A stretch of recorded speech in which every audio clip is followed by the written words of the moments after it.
But I'm very happy to be here this morning to join you in this important dialogue. And I want to congratulate the Ministry of Trade, Agribusiness and Industry and your partners, Agri-Impact and all of you for organizing this. I believe that we will come here every year, not just to dialogue, but also to measure the progress we have made.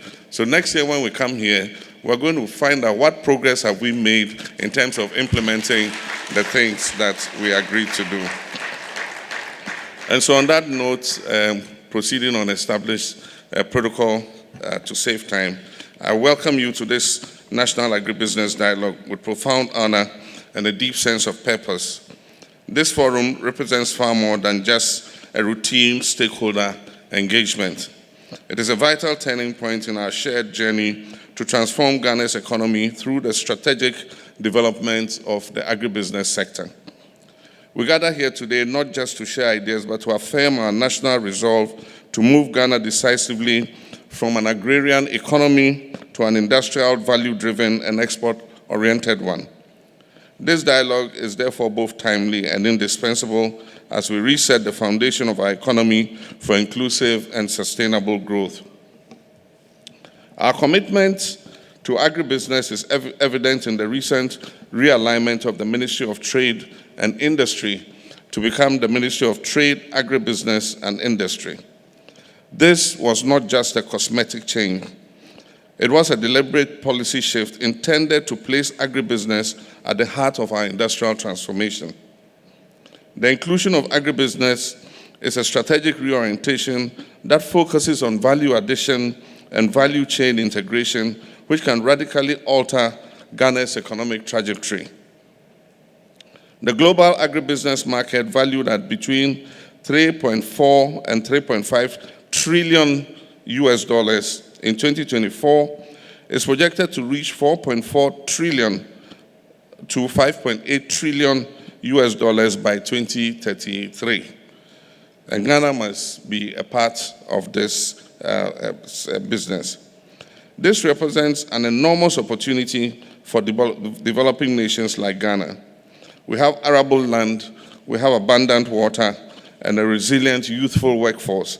These ingredients position us uniquely to claim a competitive share of the global agribusiness value chain. The theme of today's dialogue, Resetting Agribusiness for Inclusive and Sustainable Industrial Growth, is timely and very relevant. It calls for a bold rethinking of how we cultivate, how we process, how we distribute and export our agricultural products. Many industries remain uncompetitive, struggling to sustain capacity utilization above 30 to 40%. This cannot continue. To reverse this trend, we must significantly improve the supply of quality raw materials by deliberately and systematically developing sustainable local value chains. This is indispensable to achieving full-scale implementation of our 24-hour economy initiative. Our agribusiness strategy must therefore be integrated with industrial policy, logistics, and export development in mind if we are to realize our full national potential. I'm pleased to note that despite inheriting a distressed economy, we have stabilized the macroeconomic environment through prudent and frugal management. This has laid a solid foundation for us to invest in the real economy, particularly in the sphere of agribusiness, where inclusive growth, job creation, and rural development can be achieved at scale. My passion for agribusiness development is rooted in the legacy of Osagyefo Dr. Kwame Nkrumah, Ghana's first president. He envisioned creating agro-industrial zones around the Volta Basin, where agricultural raw materials will be processed both for domestic use and also for export. We must pick up from where he left off with courage and clarity. It is in this spirit that my government is implementing key programs such as the Feed the Industries Initiative, Rapid Industrialization Initiative, and Accelerated Export Development Program. These initiatives, led by the Ministry of Trade, Agribusiness and Industry, form the foundation of the 24-hour economy policy and are designed to unlock massive potentials across multiple sectors. To ensure the success of our agribusiness strategy, we must ensure the continuous availability of raw materials throughout the year. We're therefore transitioning from single-season agriculture to year-round planting and harvesting, powered by irrigation. Ghana has approximately 227,000 hectares of land that is engineered for irrigation. As I speak, we began constructing new irrigation projects, but also rehabilitating existing ones. This will enable us to produce agricultural raw materials throughout the year to feed our agro industry. And this will also help us with climate adaptability. I have a personal experience. I have a farm in my mother's village. The land was given to me by my uncle. It's about 4,000 hectares, but I've been able to clear only about 600 acres so far. There's still more to do. It's not easy. And so I put the 600 acres under cultivation, and this is my third season. This will be my third season. The first season was okay. The second season, you remember the dry spell? After we planted, the crops were growing beautifully. I mean, the farm was so beautiful. Then rain said it won't fall again. For 10 weeks, not a single drop of rain. Luckily, we had this sprinkler irrigation, and so we deployed it quickly, but it could cover only up to 60% of the farm. So we lost 40% of the produce. So I vowed that rain-fed agriculture, me, I won't do again. So this year, I haven't planted, but the good news is that I have agricultural engineers who are putting a pivot irrigation system in place. And so in September, I will start planting in September. And as I harvest, I'm planting. As I harvest, I'm planting. As I harvest, I'm planting. And I produce yellow maize and soybean. And my off-taker is Asuchari Poultry Farm. They take everything, and then they give me my cash. I'm also pleased to report that under the Big Push infrastructure program, the Minister of Finance has given the go-ahead for the acquisition of over 600 pieces of agricultural machinery and equipment for the setup of 11 out of the 50 farmers' service centers to be located in farming zones around the country. These tractors and equipment will not be sold to farmers as we did in the past. They will be stationed at strategic farmers' service centers to provide mechanization support to farmers. And so farmers will have to register with the center within their catchment area. And when it's the farming season, if you want mechanization services, you go and they will provide the services to you. What farmers really need is not to own tractors and combine harvesters. What they need is the service of tractors and combined harvesters. And so let the specialized agencies in the private sector who know how to maintain these machines, keep and maintain them, and provide the service to the farmers. The government is also going to give preference to products manufactured in Ghana.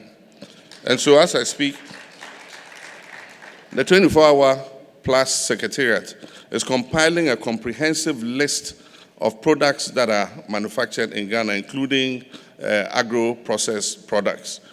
And because government is the biggest spender in the economy, those products will be given priority in case of any procurement by any government agency. Before, it's only when they cannot find a product that is manufactured in Ghana that they will be permitted to buy a foreign product. This should give a good market to agribusiness industries. The Feed the Industry program is central to our agribusiness vision. It seeks to transform agro-processing industries into sustainable engines of economic growth by securing consistent, high-quality supply chains. Its implementation rests on 4 critical pillars. One is the commercial farmer development and value chain integration, empowering commercial farmers with access to land, finance, technical support, and the linkages to smallholders throughout the grower scheme.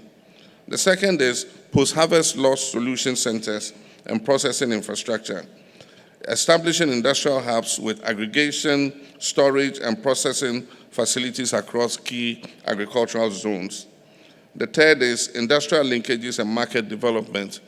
This will strengthen formal partnerships between farmers and processors, backed by structured contract farming and real-time market intelligence. And the fourth will be program management and institutional development that will establish a dedicated program implementation unit within the Ministry of Trade, Agribusiness and Industry with robust monitoring frameworks.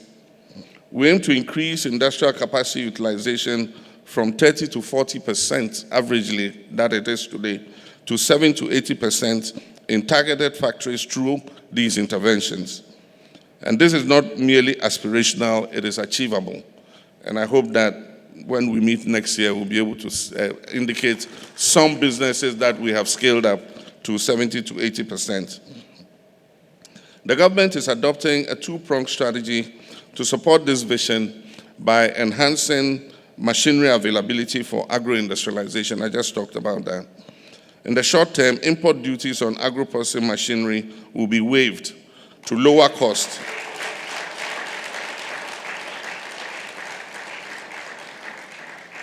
This will help to lower costs and incentivize investment in local processing. This will enhance access to technology, it will improve efficiency, and stimulate private sector participation. We will retool Ghana's domestic machinery manufacturing sector in the medium to long term. And this involves strengthening the local fabrication of agro-processing machinery through the Gratis Foundation. For those of you who have not gone to Gratis, they do very fantastic things there. You know, corn shellers, all kinds of agricultural, agribusiness equipment. And it's supported by the International Fund for Agricultural Development, IFAD, and the Ministry of Trade, Agribusiness and Industry. We intend through this to reduce import dependency, to create skilled jobs, and deepen our industrial base. Distinguished ladies and gentlemen, it is deeply gratifying to note that the ministry is also spearheading the development of a national agribusiness policy. This comprehensive framework will guide policy, investment, and implementation across the agribusiness ecosystem. The policy will focus not just on value addition, but also on high-quality raw material production, processing standards, export competitiveness, and supply chain resilience. It will ensure that Ghanaian agribusinesses are positioned to compete globally while creating decent and sustainable jobs locally for our people. So today's forum is an essential step in this process. It must generate inclusive perspectives, foster broad-based consensus building, and identify potential policy bottlenecks. But most importantly, it must create a shared ownership amongst all of us on what the way forward is. As we engage in these crucial deliberations, I urge each of us to recognize the vast opportunities that agribusiness offer, not just for the economy, but also for our national identity and our future. Agribusiness is where tradition meets innovation, where farming becomes industry, and local potential meets global markets. Let us approach this dialogue with technical insight and the collective will to transform. Let us commit to inclusive growth that leaves no farmer, processor, trader, or youth entrepreneur behind. Together we can reset Ghana's economy. Together we can create decent jobs. We can expand our exports. We can strengthen our food systems and ensure our nation's growth is sustainable and equitable. The National Agribusiness Dialogue is a declaration of intent, but now let us make it a springboard for enduring progress. Let's move from talking to implementation. And I hope that by next year, we would have made substantial progress. And so I thank you all for coming, and I declare the National Agribusiness Dialogue duly open.